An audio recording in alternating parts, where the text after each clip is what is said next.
Muito bem, estamos começando nosso terceiro episódio desse nosso podcast, o Cramento. Aliás, se você tiver uma curiosidade sobre o nome desse podcast, ele vem de dois fatos.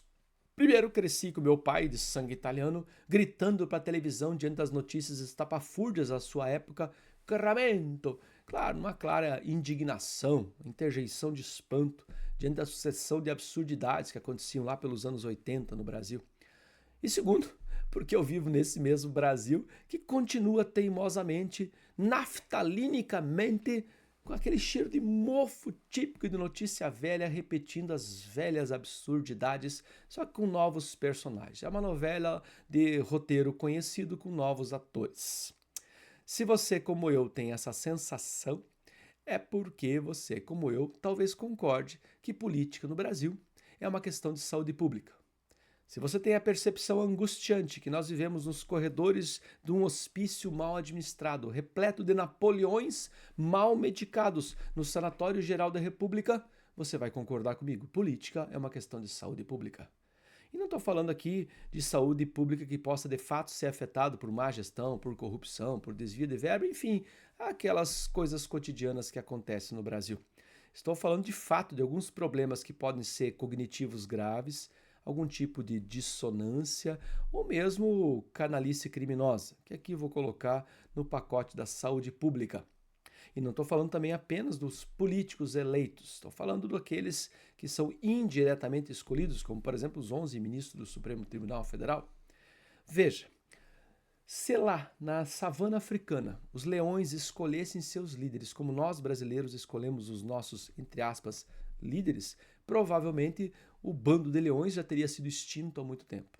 Porque lá na savana, quando os leões têm que escolher um líder, mesmo que o bando de leões seja famélico, seja pouco numeroso, eles sabem naturalmente que eles devem escolher o mais apto, o mais habilidoso, o melhor, o mais forte entre eles. Nós, brasileiros, vamos lá e votamos para deputado federal num sujeito que fora palhaço de circo, que só tem a quinta série no ensino fundamental.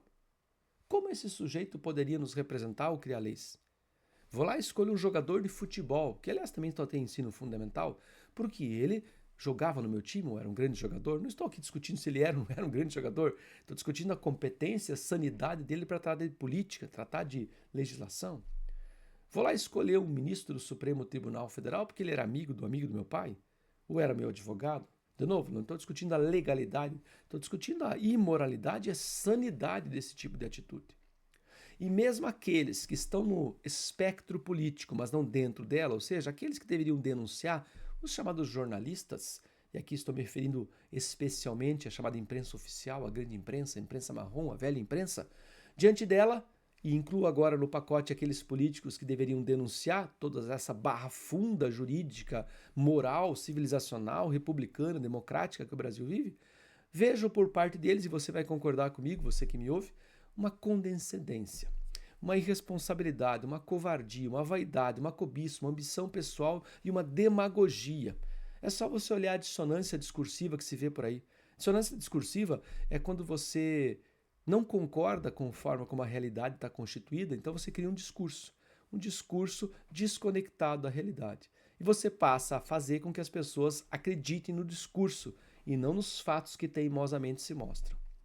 O falecido professor Olavo de Carvalho, o saudoso professor Olavo de Carvalho, nos dizia que no Brasil a ignorância é um argumento. Não saber algo é um argumento.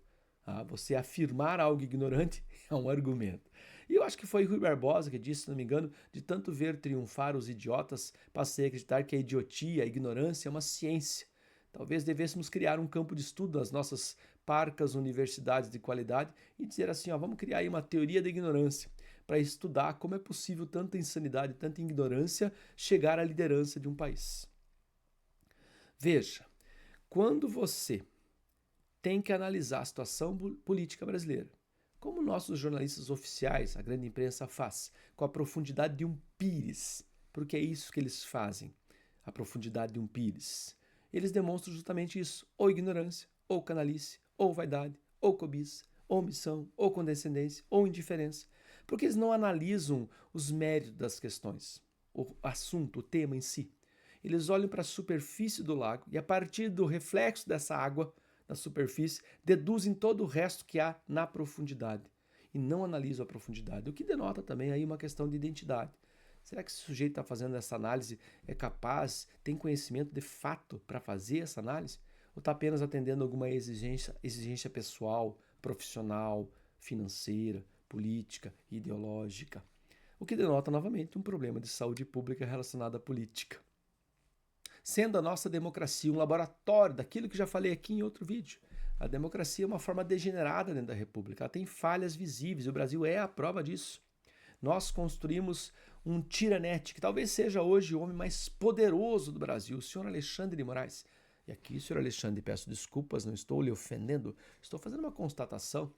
Diante dos processos que só o senhor conhece, diante dos julgamentos que nenhum advogado consegue explicar de onde saíram aquelas leis, aqueles fragmentos e aquelas filigranas jurídicas, diante dos presos políticos que nós temos, dos sequestrados, dos torturados políticos que nós temos no Brasil, questionados inclusive fora do Brasil por grandes autoridades, fora e dentro do Brasil, sobre esse processo judiciário estranho que nós vivemos.